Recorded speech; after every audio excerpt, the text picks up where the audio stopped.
Eight schedules அப்படின்றது இருந்தது. இப்போ பிரசன்ட்ல பாத்தீங்கன்னா 12 ஸ்கெடியூல்ஸ், 12 அட்டவணைகள் அப்படின்றது கான்ஸ்டிடியூஷன்ல. அந்த 12 அட்டவணைனா என்ன அப்படின்னு நான் சொல்லிடுறேன். ஒரு ஆர்டிகல் இருக்குன்னு வச்சுக்கோங்களேன். ஆர்டிகல்லாம் ஒரு விதி. அந்த விதிக்கு அடிஷனலா ஏதாவது எக்ஸ்பிளனேஷன் தேவைப்படும் பொழுது அந்த எக்ஸ்பிளனேஷனை அந்த விதிக்கு கீழே கொடுத்துட்டா அது பார்க்க நல்லா இருக்கு. உதாரணத்துக்கு நம்ம ஆர்டிகல் 1 இந்தியாவுடைய பெயரை பத்தி சொல்றோம். இந்தியாவுக்கு 2 பெயர் இருக்கு, தெரியுமா? அது உங்களுக்கு இந்தியாவுக்கு 2 பெயர், நம்ம அரசியலமைப்பின்படி 2 பெயர். இன்னொரு பெயர் என்னன்னு தெரியுமா? பாரத். பாரத்ன்றது அபிஷியலா இந்தியாவுக்கு இன்னொரு பெயர். கான்ஸ்டிடியூஷனே சொல்லுது இந்தியா என்ற பாரதம். நம்ம ஒருத்தர் பேர் சொல்லுவோம் இல்லையா, இவர் என்ற அவர், அப்படி இந்தியா தட் இஸ் பாரத் அப்படின்னு சொல்லுவோம். அது ஆர்டிகல் 1 இந்தியாவுக்கு பெயர் வைக்கிறது. ஆர்டிகல் 395 ஆர்டிகல்ல முதல் ஆர்டிகல் இந்தியாவோட பெயர் பத்தி சொல்லுவோம். அந்த ஆர்டிகலுக்கு கீழேயே இந்தியாவோட நிலப்பரப்பை பத்தி அவங்க எக்ஸ்பிளைன் பண்ணுவோம். இந்தியாவுக்குள்ள எத்தனை மாநிலம் இருக்கு, யூனியன் பிரதேசம் இருக்குன்னு எக்ஸ்பிளைன் பண்ணுவோம். அந்த மாநிலங்கள் யூனியன் பிரதேசங்களோட லிஸ்ட ஆர்டிகல் 1 அப்படின்னு கொடுத்து இந்தியா என்ற பாரதம் மாநிலங்களின் ஒன்றியமாகவும் கொடுத்து இந்தியாவில் தற்போது இத்தனை மாநிலங்கள் இருக்கு, இத்தனை யூனியன் பிரதேசங்கள் இருக்கு, அதோட நிலப்பரப்பையும் அது கீழே கொடுத்தோம்னு வச்சுக்கோங்க. ஆர்டிகல் 1 ரொம்ப பெருசா இருக்கும். ஆர்டிகல் 2க்கு 3க்கு போகும்போது அதுக்கு அவ்வளவு இன்ஃபர்மேஷன் தேவைப்படாது, அது சின்னதா இருக்கும். அப்போ ஒரு ஆர்டிகலுக்கு நிறைய இன்ஃபர்மேஷன் அது பெருசாகும், ஒரு ஆர்டிகல் சின்னதாகும். ஒரு ஆர்டிகல் பெருசாகும் தான் பார்க்க பிரசன்டபுளா இருக்குமா, பார்க்க நல்லா இருக்குமா, அந்த விதி எடுத்து புக் எடுத்து பார்க்க நல்லா இருக்கும். அப்போ ஏதாவது ஒரு ஆர்டிகலுக்கு அடிஷனலா ஏதாவது இன்ஃபர்மேஷன் தேவை கொடுக்கணும்ன்ற அவசியம் வரும்போது அதுக்கு கீழே கொடுக்காம, அந்த விதிக்கு கீழே கொடுக்காம தனியா அட்டவணைன்னு போட்டு கொடுத்துருவோம். நம்ம பள்ளி புத்தகம் படிக்கும் போது கூட, நம்ம ஸ்கூல் டைம் கூட ஏதாவது ஒரு கான்செப்ட் எக்ஸ்பிளைன் பண்ணியிருப்பாங்க. அந்த கான்செப்ட் எக்ஸ்பிளைன் பண்ணிட்டு ரெஃபர் ஃபிகர் 2.1 அந்த மாதிரி கொடுத்துருப்போம். அந்த படத்தை பார்த்து கொள்ளவும் அப்படின்னு கொடுத்துட்டு போயிடும். அந்த மாதிரிதான் கான்ஸ்டிடியூஷன். ஆர்டிகல் 1 என்ன சொல்லுவோம்? The present the territories of India shall be specified in Schedule 1. அட்டவணை 1 போய் பார்த்துக்கோங்க. பிரசன்ட் எத்தனை மாநிலங்களுக்கு யூனியன் பிரதேசங்களுக்கு தெரியும்னா அட்டவணை 1 போய் பார்த்துக்கோங்க. அப்ப அட்டவணை 1 போய் பார்த்தாதான் அதுவும் பின்னாடி இருக்கும், கான்ஸ்டிடியூஷன் பின்னாடி கடைசியா கொடுத்துருப்போம். அந்த அட்டவணை 1 போய் பார்க்கும்போது நம்ம இன்னைக்கு சொல்றோம் இல்லையா, இந்தியாவில இன்னைக்கு இவ்வளவு மாநிலங்கள் இருக்கு, 28 மாநிலங்கள் இருக்கு, 8 யூனியன் பிரதேசங்கள் இருக்கு அப்படின்னு நம்ம சொல்றோம் இல்லையா, அது அந்த அட்டவணைகளா இருக்கும். புரியுதா? பகுதிகள்ன்றது எல்லா ஆர்டிகளையும் உடைக்கிறது, அது எதை பத்தி பேசுன்ற அடிப்படையில பிரிச்சு வைக்கிறது. அட்டவணைன்றது ஒரு ஆர்டிகலுக்கு அடிஷனலா ஒரு இன்ஃபர்மேஷன் தேவைப்படும் போது, ஒரு விதிக்கு அதிகமான ஒரு தரவுகள் தேவைப்படும் போது அதை அதுக்கு கீழே கொடுத்தா நல்லா இருக்காதுன்றதுக்காக அதை தனியா தொகுத்து கொடுத்துருப்பாங்க. இப்ப பிரசன்ட்ல எத்தனை அட்டவணை இருக்குன்னு சொன்னேன்? 12 அட்டவணை. அரசியலமைப்பு நடைமுறைக்கு வந்த போது 8 அட்டவணை இருக்கு. இப்ப நம்ம 12 அட்டவணையோட பெயர்களை நம்ம பார்க்க போறோம். முதல் அட்டவணை ஸ்கெடியூல் 1, அட்டவணை 1. அதனுடைய அந்த அட்டவணையில என்னெல்லாம் இருக்குன்னு பாத்தீங்கன்னா, யூனியன் அண்ட் இட்ஸ் டெரிட்டரிஸ், ஒன்றியமும் அதன் ஆட்சி பகுதிகளும். யூனியன் அண்ட் இட்ஸ் டெரிட்டரிஸ், ஒன்றியமும் அதன் ஆட்சி பகுதிகளும். யூனியன் அண்ட் இட்ஸ் டெரிட்டரிஸ், ஒன்றியமும் அதன் ஆட்சி பகுதிகளும். இதுதான் அட்டவணை 1. இதுக்குள்ள போனா எத்தனை மாநிலங்கள் இருக்கு, எத்தனை யூனியன் பிரதேசங்கள் இருக்கு, ஒவ்வொரு மாநிலத்தோட பெயர் என்ன. நம்ம தமிழ்நாடுனா இதுதான் அந்த மாநிலத்தோட பெயர், அபிஷியலா இங்கதான் நேம், பெயர்கள், நிலப்பரப்பு, இதெல்லாம் கிளியரா கொடுத்துருப்போம். அடுத்த அட்டவணை 2, சாலரிஸ் அண்ட் அலோவன்சஸ், சம்பளங்கள் அல்லது ஊதியங்கள் மற்றும் சிறப்பு சலுகைகள். ஊதியங்கள் மற்றும் சிறப்பு சலுகைகள், சாலரிஸ் அண்ட் அலோவன்சஸ், ஊதியங்கள் மற்றும் சிறப்பு சலுகைகள். உதாரணத்துக்கு நம்ம அரசியலமைப்புல நிறைய பதவிகள் இருக்கு. பிரசிடென்ட் இருக்கு, எம்எல்ஏ இருக்கு, எம்பி இருக்கு, இந்த மாதிரி நிறைய பதவி. பிரசிடென்டோட சம்பளம் எவ்வளவுன்னு தெரிஞ்சுக்க நம்ம 2வது அட்டவணை எடுத்து பார்த்தா தெரிஞ்சிடும். அவரோட சம்பளம் என்னன்னு அங்க குறிப்பிட்டிருப்பாங்க. அந்த மாதிரி சம்பளங்கள், சிறப்பு சலுகைகள் பத்தி இங்க சொல்லப்படும், சேலரிஸ் அண்ட் அலவன்சஸ். அடுத்த அட்டவணை 3, ஸ்கெடியூல் 3, ஓத் அண்ட் அஃபிர்மேஷன், பதவி பிரமாணம் மற்றும் உறுதிமொழி. ஓத் அண்ட் அஃபிர்மேஷன், பதவி பிரமாணம் மற்றும் உறுதிமொழி. ஓத் அண்ட் அஃபிர்மேஷன், பதவி பிரமாணம் மற்றும் உறுதிமொழி. நம்ம முதலமைச்சர் பதவி ஏற்றிருப்பாரு, பார்த்திருப்பீங்க. யாரு? விஜய் பதவி ஏற்று பாத்தீங்க. அப்ப அவர் சொன்னார் இல்லையா, அவர் ஒரு பதவியேற்பு இதை படிச்சிருப்பாரு. அது எங்க இருக்குன்னா இங்கதான் ஒரு சீஃப் மினிஸ்டர் இதுதான் பதவி பிரமாணமா சொல்லணும் அப்படின்னு இந்த அட்டவணையில இருக்கும். இந்த அட்டவணை எடுத்து பார்த்தா சீஃப் மினிஸ்டர் மாதிரி பிரைம் மினிஸ்டருக்கு என்ன பதவி பிரமாணம் இருக்கு, மினிஸ்டர்ஸ்க்கு என்ன பதவி பிரமாணம் இருக்கு, ஜட்ஜஸ்க்கு என்ன பதவி பிரமாணம் இருக்கு, அதெல்லாம் இந்த அட்டவணை பார்த்தா நம்ம தெரிஞ்சுக்கணும். 3வது அட்டவணை. அடுத்து 4வது அட்டவணை ஷெட்யூல் 4. 4வது அட்டவணை அப்படின்றது ராஜ்யசபா இடங்கள், ராஜ்யசபா சீட்ஸ், ராஜ்யசபா இடங்கள், ராஜ்யசபா சீட்ஸ், ராஜ்யசபா இடங்கள், Rajya Sabha seats of states and union territories. நீங்க தமிழ்ல மாநிலங்கள் மற்றும் யூனியன் பிரதேசங்கள் பிராக்கெட் போட்டு எழுதுங்க. ராஜ்யசபா இடங்கள் பிராக்கெட்ல மாநிலங்கள் மற்றும் யூனியன் பிரதேசங்கள், ஸ்டேட்ஸ் அண்ட் யூனியன் டெரிட்டரிஸ். நீங்க கேள்விப்பட்டிருப்பீங்கன்னு நினைக்கிறேன். நமக்கு பார்லிமெண்ட் இருக்குல்ல, பாராளுமன்றம். இந்த பாராளுமன்றம் எத்தனை அவைகளை கொண்டிருக்குன்னு தெரியுமா உங்களுக்கு? எத்தனை ஹவுசஸ் இருக்குன்னு தெரியுமா? 2 அவைகள். பார்லிமெண்ட்ல 2 ஹவுசஸ் இருக்கு. நீங்க எம்பி எலெக்ஷனுக்கு ஓட்டு போட்டிருக்கீங்களா? எம்பி எலெக்ஷன் ஓட்டு 2024 நடந்தது. அப்போ ஓட்டு போட்டீங்களா? போட்டிருக்கீங்க. அங்க நீங்க ஓட்டு போடுறீங்களா? மக்களவைக்கு தேர்வாகிறோம். மக்களால் தேர்ந்தெடுக்கப்பட்டவர்கள் மக்களவைக்கு தேர்வாகலாம். லோக்சபா இதுதான் மக்களவை. ஓகே, அதுக்குதான் நீங்க ஓட்டு போடுங்க. இன்னொரு அவை இருக்கு, ராஜ்யசபான்னு ஒரு அவை இருக்கு. அத தமிழ்ல என்ன சொல்லுவாங்க தெரியுமா? தெரியுங்களா? மாநிலங்களவைன்னு சொல்லுவாங்க. இந்த மாநிலங்களவைக்கு தான் நம்ம நேரடியா ஓட்டு பண்ண மாட்டோம். நம்மளுடைய எம்எல்ஏக்கள் சேர்ந்து தேர்ந்தெடுப்பாங்க. தமிழ்நாட்டுக்கு 18 ராஜ்யசபா சீட்டு இருக்கு, இடங்கள் இருக்கு. தமிழ்நாட்டுக்கு 39 லோக்சபா இடங்கள் இருக்கு. லோக்சபா இடங்கள், மக்களவை இடங்களுக்கு யார் ஓட்டு போடுவாங்க, யார் வாக்கு செலுத்துவாங்க? நம்ம வாக்கு செலுத்துவோம். இது ராஜ்யசபா இடங்களுக்கு யார் வாக்கு செலுத்துவாங்க? நம்மளோட எம்எல்ஏக்கள் இருக்காங்க இல்லையா, அவங்க வாக்கு செலுத்தி அங்க அனுப்பி வைப்பாங்க பாராளுமன்றம்.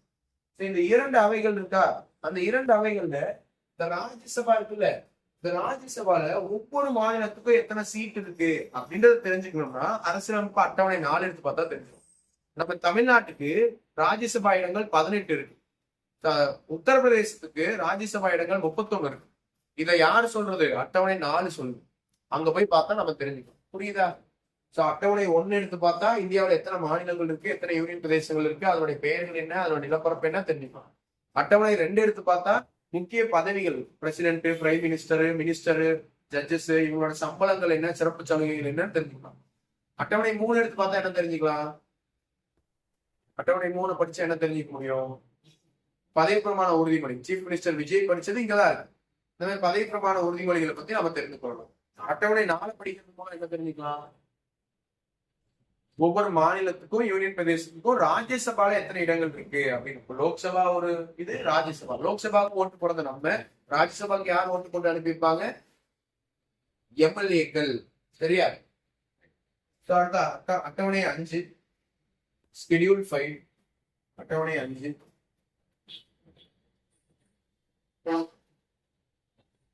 administration of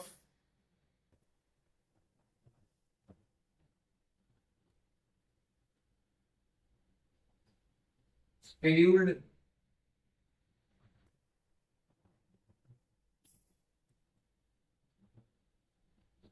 areas and scheduled trips. Scheduled areas and scheduled trips. பட்டியலிடப்பட்ட பகுதிகள் மற்றும் பழங்குடியின பகுதிகள் நிர்வாகம். பட்டியலிடப்பட்ட பகுதிகள் மற்றும் பழங்குடியின பகுதிகள் நிர்வாகம்.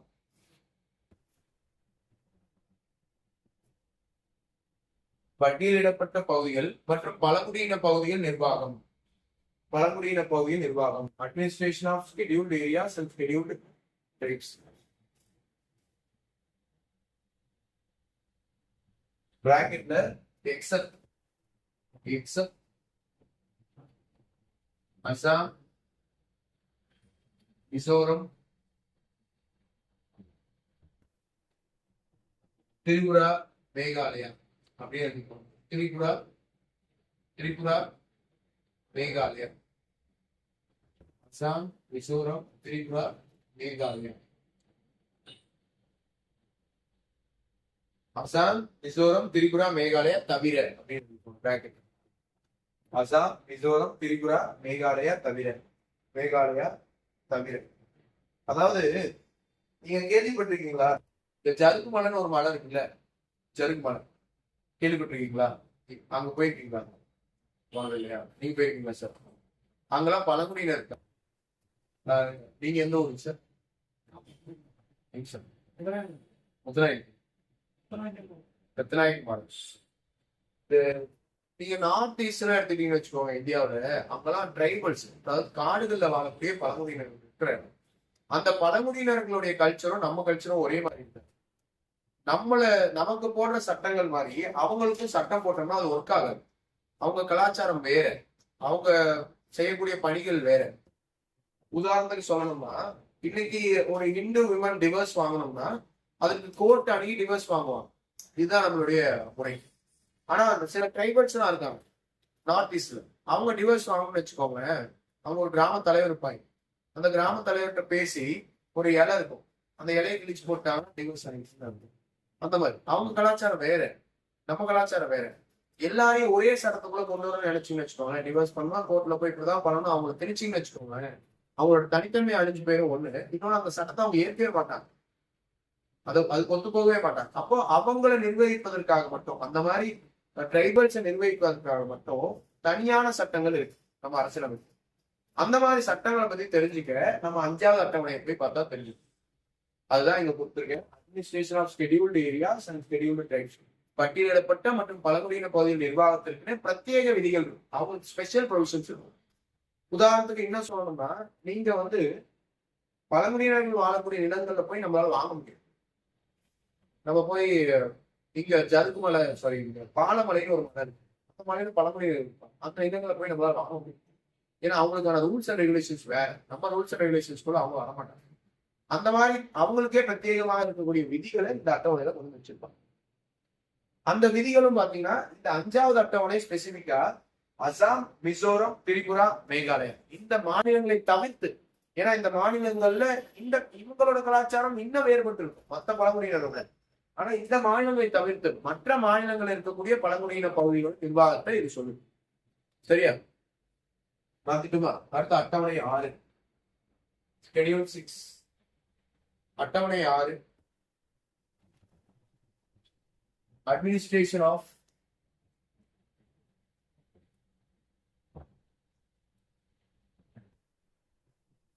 Tribal in Assam, Mizoram, Tripura and Meghalaya. Assam, Mizoram, Tripura and Meghalaya. So Assam, Mizoram, Tripura, Meghalaya பகுதியின் பழங்குடியினர் நிர்வாகம். ஏன்னா இந்த 4 மாநிலத்துக்கும் அதுல கவர் ஆகல, அப்ப அவங்களுக்கு மட்டும் தனியா இருக்கு அவங்களுடைய ரூல்ஸ் மட்டும். Administration of tribals in Assam, Mizoram, Tripura and Meghalaya. Assam, Mizoram, Tripura, Meghalaya பகுதியின் பழங்குடியினர் நிர்வாகம். அடுத்த அட்டவணை 7, செப்பரேஷன் ஆஃப் பவர்ஸ் அதிகார பகிர்வு. செப்பரேஷன் ஆஃப் பவர்ஸ் அதிகார பகிர்வு. செப்பரேஷன் ஆஃப் பவர்ஸ் அதிகார பகிர்வு. அதிகார பகிர்வு. Separation of powers. அடுத்த அட்டவணை 8. அட்டவணை 8 அப்படின்றது ரெகக்னைஸ்டு லாங்குவேஜஸ், அங்கீகரிக்கப்பட்ட இந்திய மொழிகள். அங்கீகரிக்கப்பட்ட இந்திய மொழிகள், ரெகக்னைஸ்டு லாங்குவேஜஸ், அங்கீகரிக்கப்பட்ட இந்திய மொழிகள். அரசியலமைப்பு நடைமுறைக்கு வந்தபோது 14 அங்கீகரிக்கப்பட்ட மொழிகள் இருந்தது. இன்னைக்கு 22 அங்கீகரிக்கப்பட்ட மொழிகள், 22 லாங்குவேஜஸ் இருக்கு. அங்கீகரிக்கப்பட்ட மொழிகள், ரெகக்னைஸ்டு லாங்குவேஜஸ், ரெகக்னைஸ்டு லாங்குவேஜஸ். சரிங்களா? அடுத்த அட்டவணை 9, ஜமீன்தாரி ஒழிப்பு தொடர்பான சட்டங்கள். Zamindari abolition and other acts. Zamindari ஒழிப்பு தொடர்பான சட்டங்கள் மற்றும் இதர சட்டங்கள். Zamindari abolition and other acts. Zamindari ஒழிப்பு தொடர்பான சட்டங்கள் மற்றும் இதர சட்டங்கள். Zamindari abolition and other acts. அட்டவணை 9. நான் அரசியலமைப்பு நடைமுறைக்கு வந்தப்போ எத்தனை அட்டவணை இருந்ததுன்னு சொன்னேன்? 8. அப்போ 9ல இருந்து புதுசா சேர்க்கணும். சரியா? 9வது அட்டவணை மாத்திட்டுமா? வந்து 10வது அட்டவணை.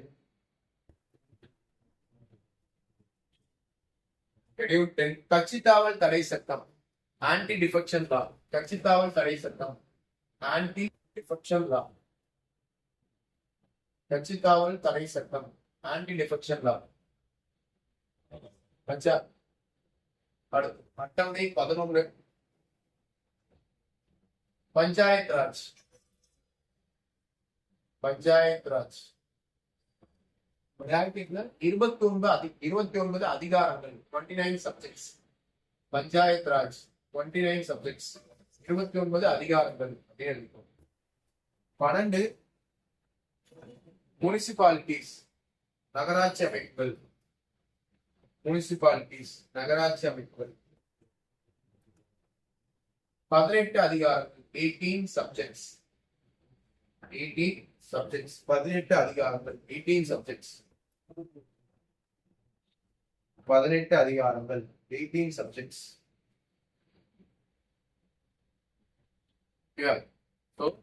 இது இருக்கக்கூடிய 12 அட்டவணைகள் பத்திரம். 25 பகுதிகள் பிரசன்ட்ல இருக்கு. அட்டவணைகள் பிரசன்ட்ல எவ்வளவு இருக்கு? 12 அட்டவணை இருக்கு. நடைமுறைக்கு அரசியலமைப்பு வந்தபோது 8 தான் இருக்கு. இன்னைக்கு 9, 10, 11, 12 இதெல்லாமே புதுசா சேர்க்கப்பட்டது அப்படின்றது. இது இல்லாம இன்னைக்கு ஒரு சில விஷயம், ஒரு சில பேசிக்ஸ் நான் சொல்லி கொடுத்துறேன், அதையும் தெரிஞ்சுக்கோங்க. ஒரு சில வார்த்தைகள்ல நாம இங்க பயன்படுத்துவோம். அந்த வார்த்தைகள் பத்தி தான் தெரியும். அதுல ஏன்னா அது தெரியாதான் உங்களுக்கு புரியும். ஆங்கிலத்துல அமெண்ட்மெண்ட் அப்படின்னு ஒரு வார்த்தை இருக்கு. அமெண்ட்மெண்ட் தமிழ்ல சட்டத்திருத்தம்னு சொல்லுவாங்க. இந்த அமெண்ட்மெண்ட் அப்படின்னா என்னன்னா, ஆல்ரெடி இருக்கக்கூடிய ஒரு சட்டத்தை திருத்தும் போது அது அமெண்ட்மெண்ட் சொல்லுவாங்க.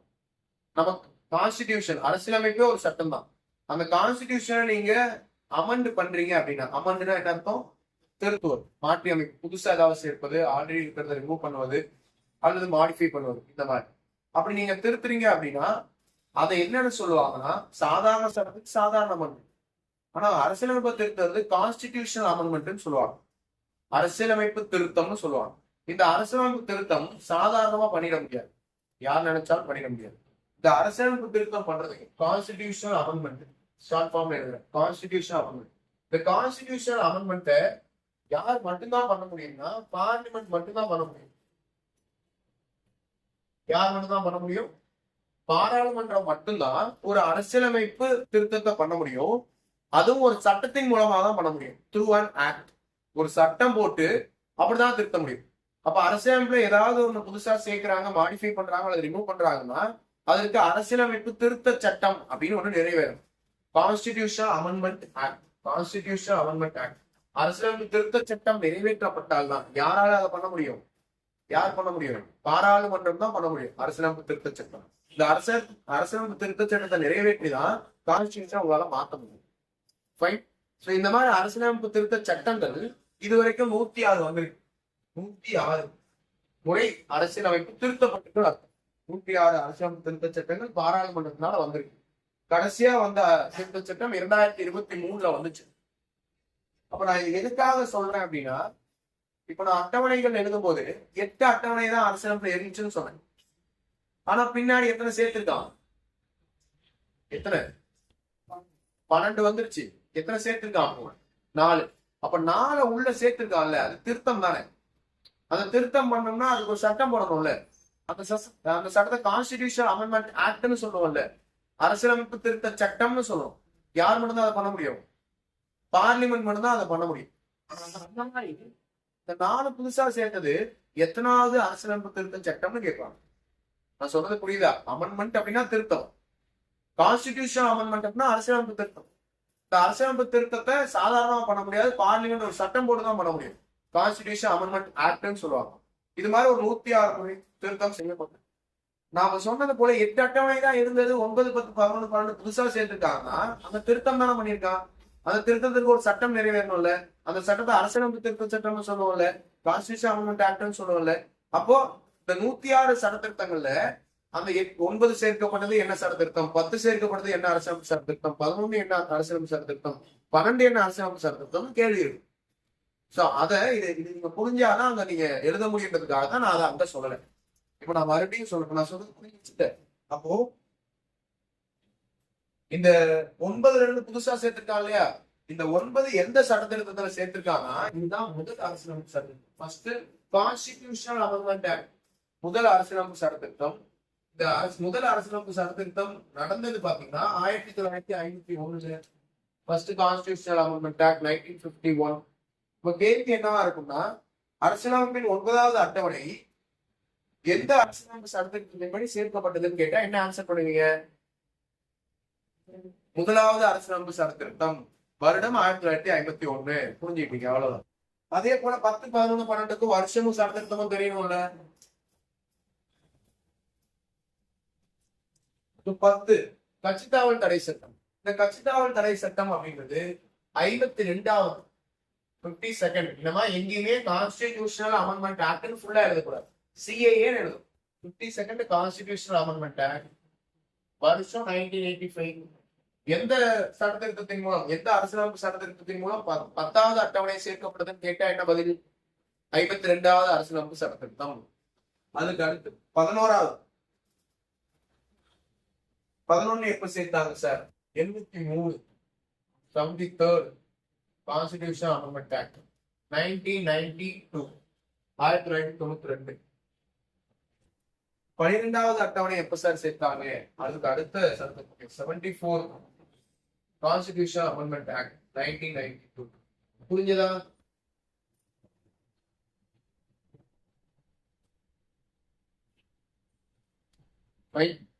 அப்ப இன்னொரு டவுட் வந்துருக்கும்ல சார், பகுதி 22 சொன்னீங்க, புதுசா சேர்த்தாங்கன்னு சொன்னீங்களா? அப்ப அதுவும் அரசியல் சட்டத்திருத்தமா தான் இருந்திருக்கும். இல்லாதவன புதுசா சேர்த்திருக்காங்கல்ல, மாடிஃபை பண்ணிருக்காங்கல்ல, திருத்தம் அரசியலமைப்பு. அப்ப அரசியல் சட்டத்திருத்தமா தான் இருந்திருக்கும். அப்ப அதுக்கும் இந்த மாதிரி எத்தனாவது சட்டத்திருத்தம் என்ன வருஷம்னு தெரியணும்ல, அதை நோட் பண்ணிப்போமா?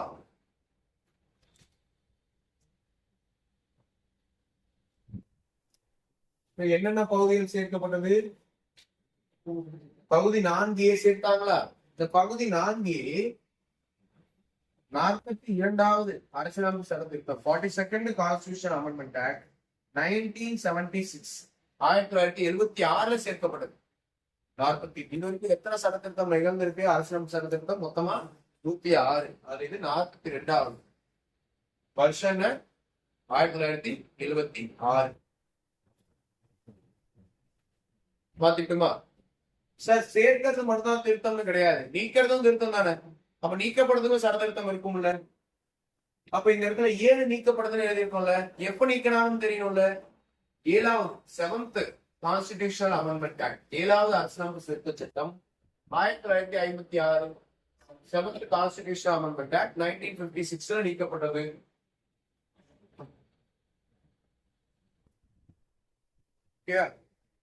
சார் 9 அது நீக்கல, ஆனா 9ஓட கண்டென்ட்ட மாத்தினாங்கன்னு சொன்னீங்க. அப்ப அதுவும் திருத்தம் தான். அது எப்போ வந்ததுன்னு கேள்வி இருக்கும்ல. பஞ்சாயத்துல இருந்து அட்டவணையில ஒண்ணு எடுக்கணும்ல, சேம் அதே சட்டத்திருத்தம் தான். 73rd 73வது அரசியலமைப்பு சட்டத்திருத்தம் கான்ஸ்டிடியூஷன் அமெண்ட்மெண்ட் ஆக்ட். அங்க வருஷம் எழுதணும் 73க்கு 1992 எழுதணுமா? பஞ்சாயத்து அமைப்புகள் அட்டவணை 11. அந்த அட்டவணையும் இது ஒன்னா வந்ததுதான், ஒரே திருத்தத்துல வந்ததுதான். அங்க வருஷம் எழுதணும் 1992 1992 எழுதணுமா? அட்டவணைகள்ல அட்டவணை 11ல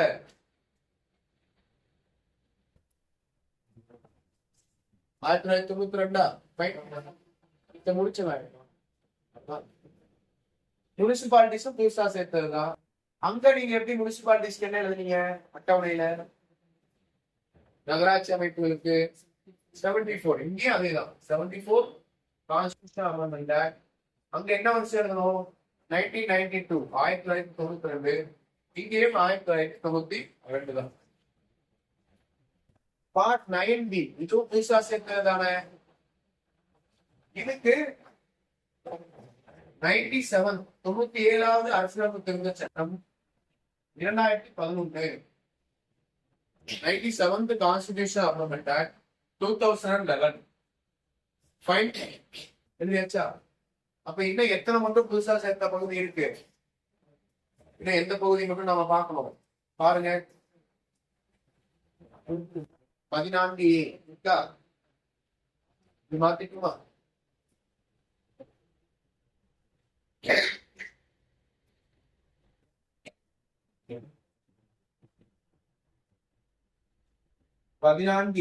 தீர்ப்பாயங்கள் எழுதிருக்கீங்க. அது எப்ப சார் சேர்த்தாங்க? 42 42nd கான்ஸ்டிடியூஷனல் அமெண்ட்மெண்ட் ஆக்ட் 1976. 42வது அரசியலமைப்பு திருத்த சட்டம் 1976.